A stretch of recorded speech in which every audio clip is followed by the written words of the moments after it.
what exercises can you do to prepare for a natural childbirth?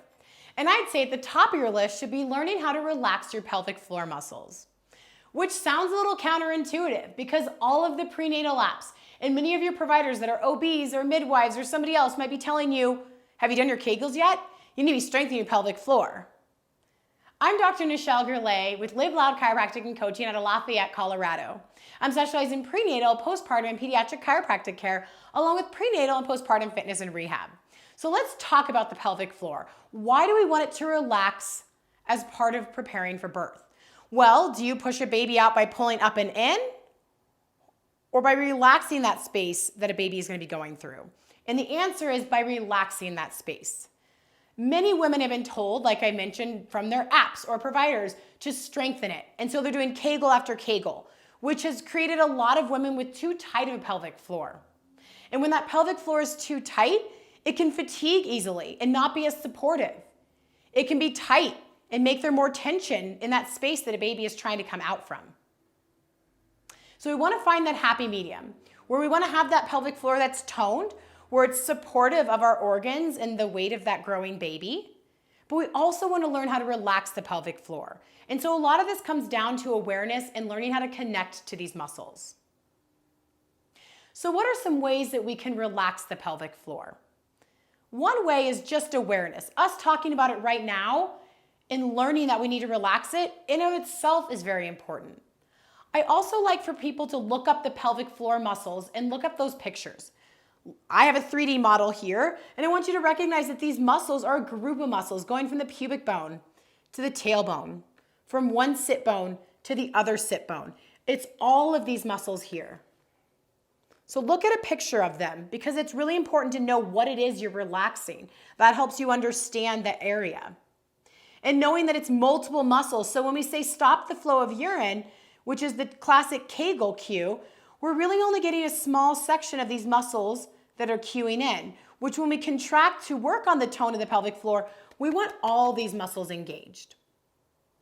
Now, while we're here, one of the cues that's great for relaxing is imagine this sit bone and this sit bone are trying to separate as far out as they can from one another. So they're not actually going to be separating out from each other. You're just imagining them spreading apart, which allows these muscles to relax. Another great option is going to be using your breath. So in a nice, good breath pattern, we have the piston breath, which when your rib cage is stacked over your pelvis, you're not rib flaring or tucking your pelvis.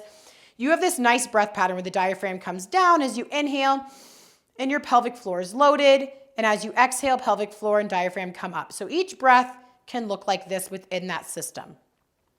So if you can imagine this pelvic bowl right here, and as you inhale into your rib cage, so drive your breath into both sides of your rib cage, front and back, you're imagining that air driving and filling up that pelvic bowl. It's another way you can learn to relax. The anus, imagine that the anus is a flower and that it's blossoming and opening. That can help you cue into letting go of tension that could be in that pelvic floor. With that cue of relaxing the anus, it's really hard to connect to the pelvic floor if you haven't done that before. So I'm going to give you an example with a fart, which you're going to get an idea of how to contract, how to go to neutral and relax, and bulging out the pelvic floor. So contracting is as if you're about to fart in front of me and you don't want to, so you close up that sphincter and you pull it up. And if you pull it up and towards your pubic bone, that's going to be even better. So that's a full contraction. There's plenty of other cues that I can give you in my YouTube video of pelvic floor muscle activations you can watch. That's one, is acting as if you're holding in a fart and pulling up to your pubic bone. So that's full contraction. Relaxing the pelvic floor, which is what we're focusing on, is imagine you're home alone and a toot just kind of comes out because you're relaxing the sphincter enough. And then bulging the pelvic floor is imagine you're about to walk into my office and you have a fart, you actively push it out. So that's bulging. So in a nice, healthy pelvic floor, we want to be able to equally bulge, come to relaxation, and contracting. So it's good to be able to do all three. So the cue that we want to focus on, though, is you're at home by yourself, and it's okay if one slides out. So that's the way you can relax the anus. Another is biofeedback. So you can take a foam roller on a chair and sit on it. And now I have this pressing into my pelvic floor muscles that I can feel what's going on with them. You can also clean your fingers and insert fingers vaginally to feel if the muscles are holding on around your finger or if they're relaxing. So that's another great biofeedback. This one is a little bit more comfortable for a lot of people.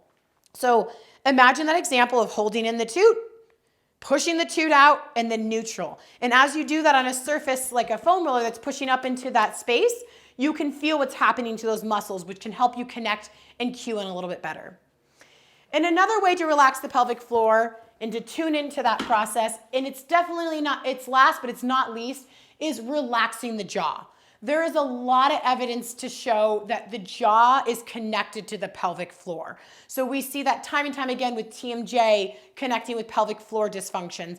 We know that as we're developing as an embryo, how those tissues are dividing and spreading out, the jaw and the pelvis are at one point in time connected. So as we continue to develop, those fascial lines remain. In Chinese medicine, the meridians connect from pelvic floor to jaw. There's a lot of connections of this space. Ina May Gaskin has this sphincter law. She's a famous midwife that talks about closed, tight jaw and throat is closed cervix, pelvic floor, and buttocks. But if they're open, relaxed jaw, relaxed throat, then we have an open pelvic floor, pelvis, and glutes. So if we can relax those sphincters, if we can relax the jaw, then it can be easier to get a baby out. So we want to work on the relaxing of all these different cues that I've given you for the pelvic floor and work on relaxing the jaw to tune into relaxing the pelvic floor so that childbirth can be a little bit easier, hopefully. So how can we relax the jaw? We can meditate, we can do massage, we can do breath work. A pelvic floor PT can go internally and feel where things are tight. And low tones, and this is beautiful for labor. So doing tones like ah versus ah for labor, but practicing beforehand relaxes pelvic floor, relaxes jaw, and if you're in labor, helps open cervix. So do this right now as you're standing, go ah, high tones. You'll feel pelvic floor come up, a little more tension in the jaw. Low tones, ah, you can feel pelvic floor relax. So that tone is gonna be really helpful in labor for relaxing the pelvic floor. But what you can do when you're relaxing at home prior to birth to help relax any tight muscles that you might have during pregnancy in your pelvic floor is you can work on breath. Maybe you imagine you're breathing into your pelvic bowl, the sits bones are spreading apart and you're breathing, ah. But let's talk about positions as well, because I gave you a lot of ways to relax the pelvic floor, but what positions can you do this in? Well, really, you can do it in any position, but the ones that are really awesome are gonna be tabletop, child's pose, a deep squat hold, and I recommend, as opposed to being on your heels, actually coming up onto your toes. When you come up onto your toes, it helps relax that pelvic floor just a little bit more. You can also get into relaxing a little bit more if you lean against the wall, or in my case, a dresser. And again, I'm still up on my toes. This is one of my favorite ones. But you can also do butterfly, supine frog, and then happy baby is wonderful because you're relaxing the pelvic floor. You're having them stretch, those muscles stretch because the sit bones are apart right now. And you're opening up your hips. And stretching out those hips can be helpful in relaxing the buttocks, the pelvic region, and pelvic floor. So I've given you a couple positions that you can do and plenty of ways to learn how to connect and work on relaxing the pelvic floor, but when should you do it and how? You want to do it when you're in a relaxed space. You're not rushed. You're not in an uncomfortable place either, maybe at work. So at home, I love people doing this at night, spending 3 to 5 minutes at night, intentionally taking deep breaths and cueing into those ways that I talked about to relax the pelvic floor. So 3 to 5 minutes at night.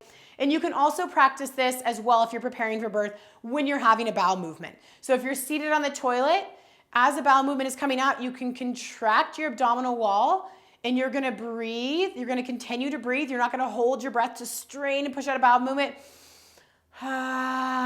Relax pelvic floor to allow that bowel movement out. Now, nothing compared to pushing a baby out, but practicing with bowel movements can be a great way to start training your brain to relax your pelvic floor as something is coming out through that space.